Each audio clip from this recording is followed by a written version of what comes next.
Assalamualaikum warahmatullahi wabarakatuh. Hamdan wa syukran lillah, amma ba'du. Ikhwani fillah yang dirahmati Allah subhanahu wa ta'ala, dimanapun kalian berada, semoga Allah subhanahu wa ta'ala senantiasa selalu memberikan maghfirah, ampunannya serta kasih sayangnya kepada kita semua.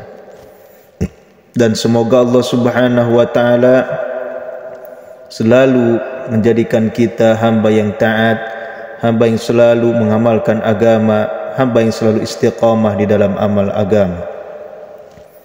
Ikhwani fillah, sebelum saya melanjutkan video ini, maka dimohon untuk menuliskan sholawat di kolom komentar Allahumma sholli ala Sayyidina Muhammad, agar channel ini selalu berkembang, berkah, selalu memberikan kemanfaatan dan selalu memberikan kebaikan-kebaikan ke dalam diri kita semua.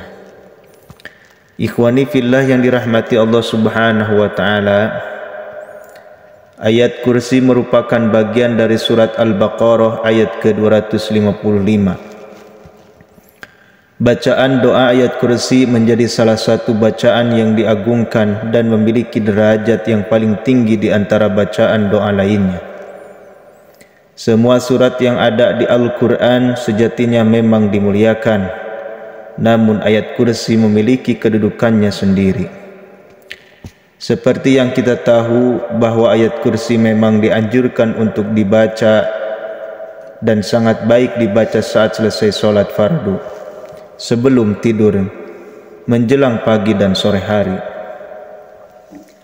Namun ternyata ada juga waktu dilarang baca ayat kursi, dan jika tetap dilakukan bukannya mendapat pahala, malah bisa menjadi dosa. Benarkah itu?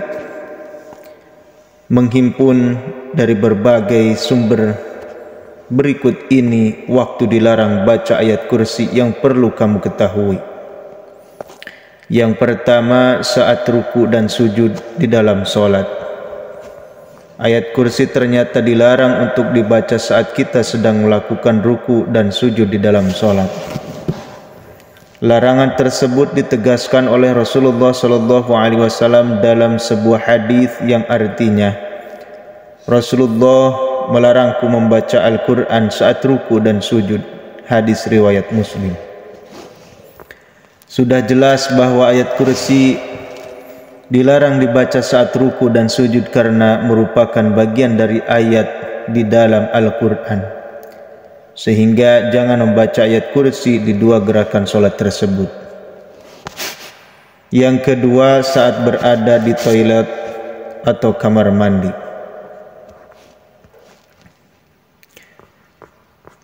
Ayat kursi dilarang dibaca saat kita berada di toilet atau kamar mandi. Ahlul ilmi menyebutkan bahwa tidak boleh seseorang membaca Al-Quran ketika di dalam toilet, sebab itu berarti kita melakukan penghinaan terhadap Al-Quran. Selain itu, jangan menyalahi adab dalam membaca Al-Quran. Yang ketiga, saat sedang menanggung hadas besar.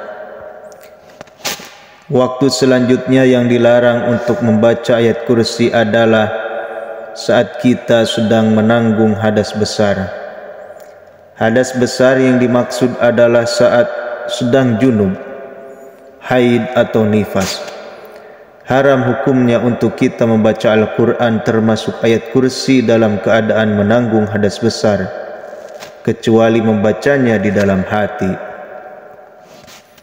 Wanita haid dan orang yang junub tidak boleh membaca Al-Quran walaupun satu ayat.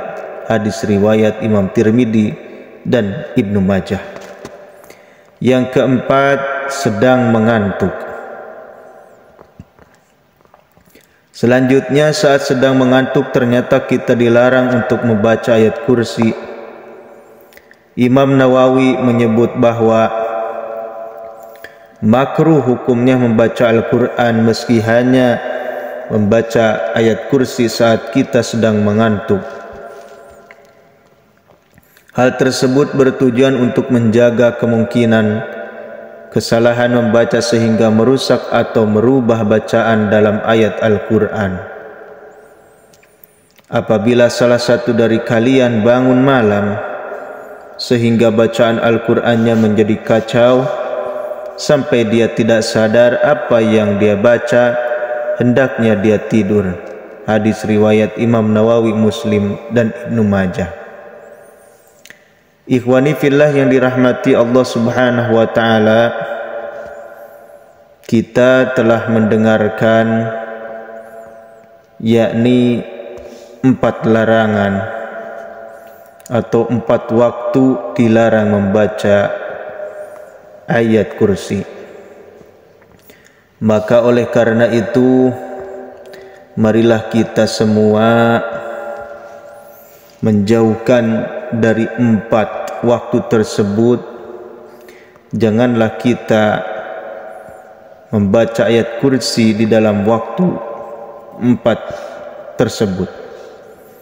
Karena sejatinya kalau kita membaca ayat kursi di dalam waktu yang 4 itu, maka akan berdosa. Sejatinya seluruh Al-Quran atau seluruh bacaan Al-Quran juga ketika dibaca pada 4 waktu tersebut, maka bukan menjadi pahala, bahkan akan menjadi dosa dan haram hukumnya. Ikhwani fillah yang dirahmati Allah Subhanahu wa taala, mungkin itu saja yang bisa saya sampaikan.